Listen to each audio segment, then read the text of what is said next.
understand on this task is three things. Keep doing, start doing, and receive doing. I'm going to start with receive doing. It may seem a little awkward, but I need you to understand this. Because sometimes there are some individuals, when it comes for things being done to them, they don't want anything done for them.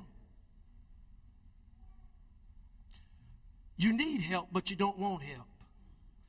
You don't even ask for help, but help comes, and then you kind of refuse the help. I can remember a man who picked up somebody on the road.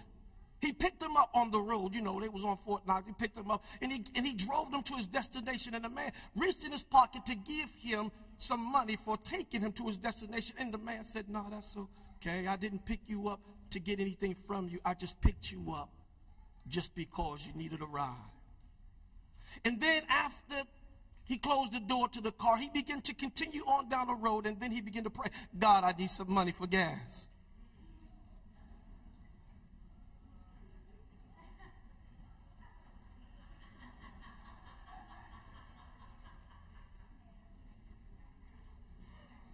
See, sometimes it's difficult to receive when you've been hurt, when you've been used, when you've been abused, when you've been mishandled.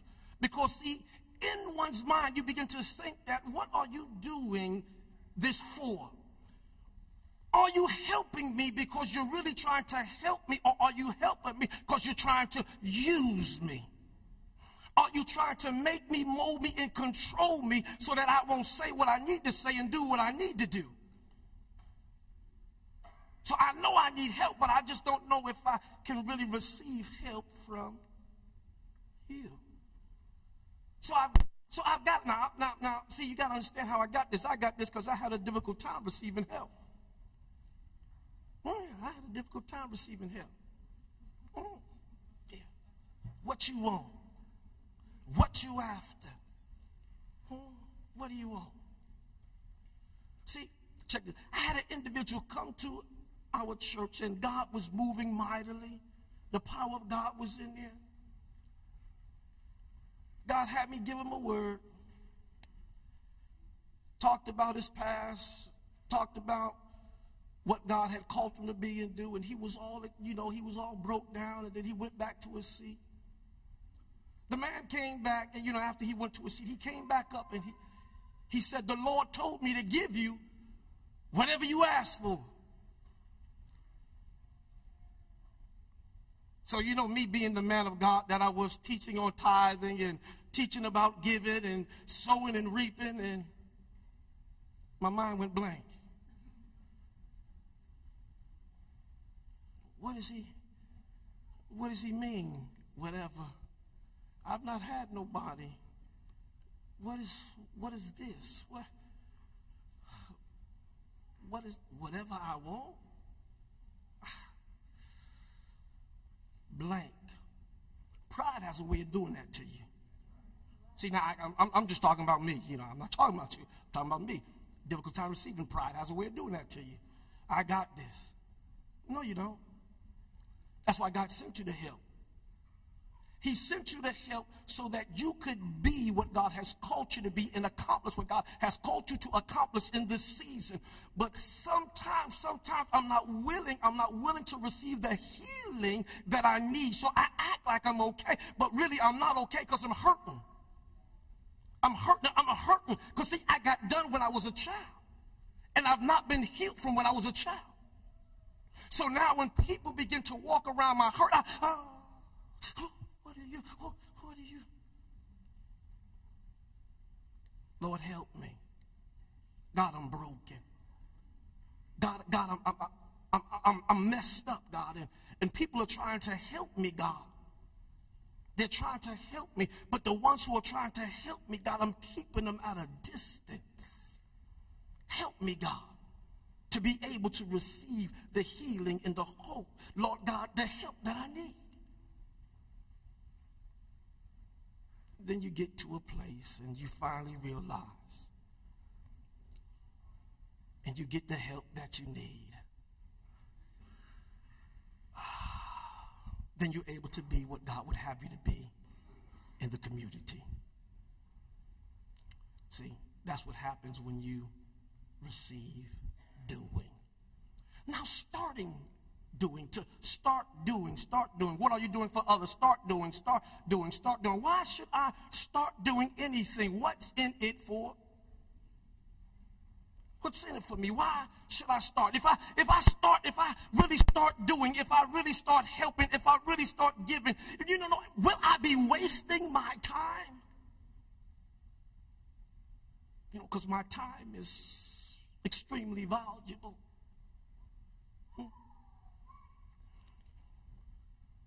Start doing.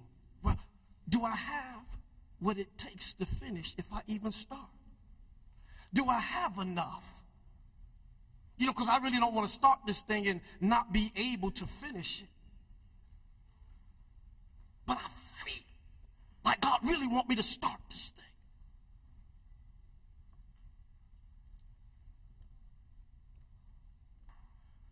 I'm going to be good, but I'm not going to be useful. I'm going to be good, but I'm not going to be useful. Because, see, being good is not really useful until you're doing good.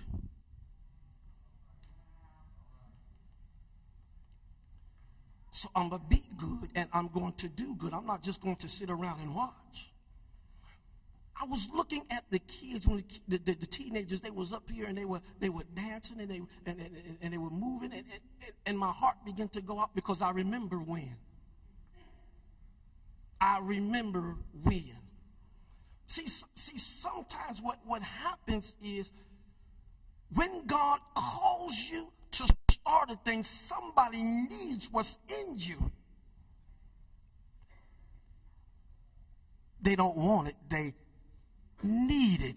See, it's different because sometimes you can do without a want, but you can't do without a need.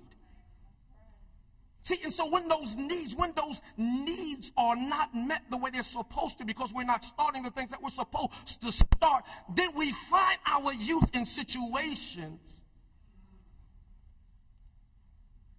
that's not comfortable for them or us. And then we have to go see Officer Cross and explain how, we were trying to do something with him, but, I just didn't have time to do something with him, but I meant to do something with him. I'm busy because I'm busy.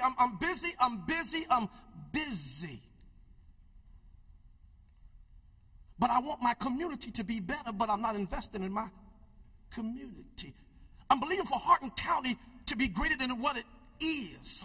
I'm believing that God has so ordained for us to come to this place, not for it to remain the same, but for it to be so great that others, when they look at Hardin County, their heart's and desire is to come to this place and say, man, there's no place like this place.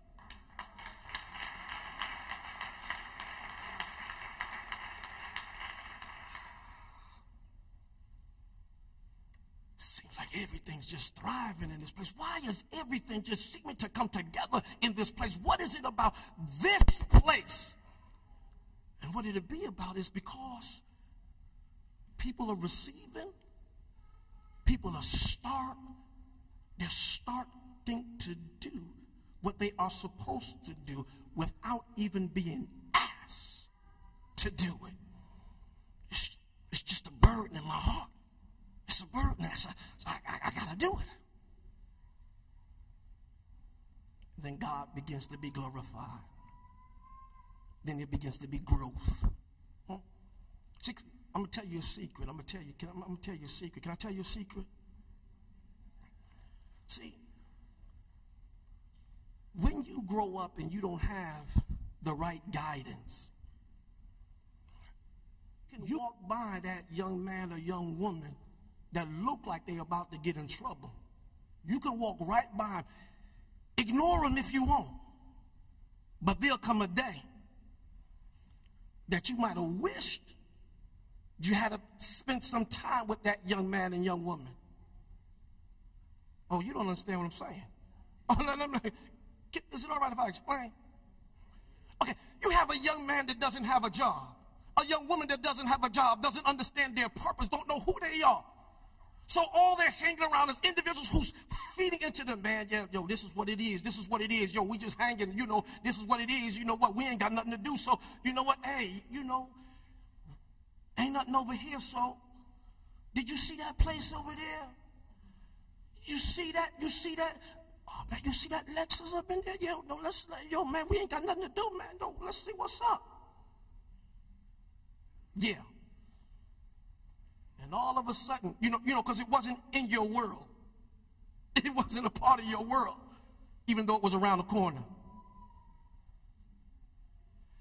There wasn't nothing in it for you.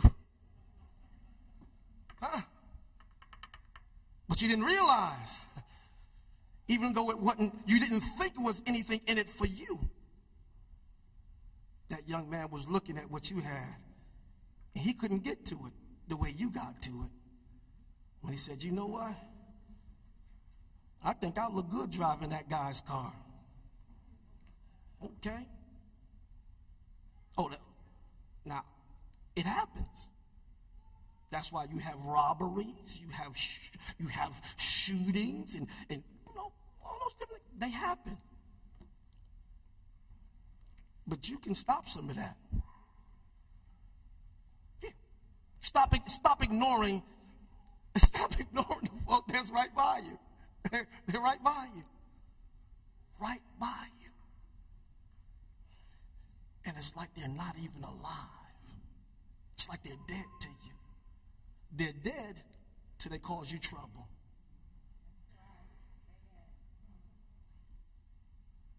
So I'd like to encourage you to start doing. So that don't happen to you. And for those of you who are already doing, I thank God for you. I thank God for you. I thank God for you who are already doing and continuously doing. See, it is because of the ones who have given of their time that I am able to be here today. It is because of, see, some of y'all know Evangelist Jackson. Evangelist Jackson, we was going to church together, and she took some time with old Brother Smalls. You know, Brother Smalls, she took some time with old Brother Smalls, because, you know, Brother Smalls didn't know if he wanted to be saved, or he didn't want to be saved. You know, he's just trying to see, if this, you know, what's the real deal with this salvation thing. Is this church? Is this not church? Is this God? Is this not God? When we fail to take time with people, we'll never really know what they're supposed to be. But she took time with me. Oh, snap, Apostle Smalls, how you get that out of that? How did you get that out of that? You know, the broken home, the welfare, you know, how did you get that out of that? How did you get it? How did you get it? How did you get it? How did you go from thinking you were called to walking out the call? How did you go from not having a church to having a church? Somebody was doing. Can I tell you somebody else was doing? There was a man by the name of Mr. Goodman that believed that he was doing some things. Yeah, Doug Goodman, he was doing some things. Check this out. Well, how did we start the church? You know, we was on Fort Knox. You know, I'm like, Lord, I can't start this church. I can't start this church on post because, you know, there ain't no room for nobody to park. You know, I was on post. Rose Terrace, wasn't nowhere for nobody to park. I'm like, Lord, now if you want me to start this church, you know how to throw out your fleece. Lord, if you really want me to start this church, I'm going to need to go on and be able to get this house. God, you see how my credit is.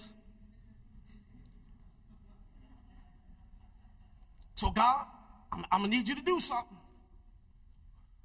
So, well, they did the 90, 10% thing. I'm like, so they said, hey, this is what you need. I'm like, Lord, well, Lord. But all of a sudden, like I said, there was a man by the name of Mr. Goodman. Oh, he's right here, Doug Goodman. Raise your hand. Huh? He didn't know what he was investing in. Huh? He didn't know what he was investing in, but because of his investment, we are now in our building or edifice or facility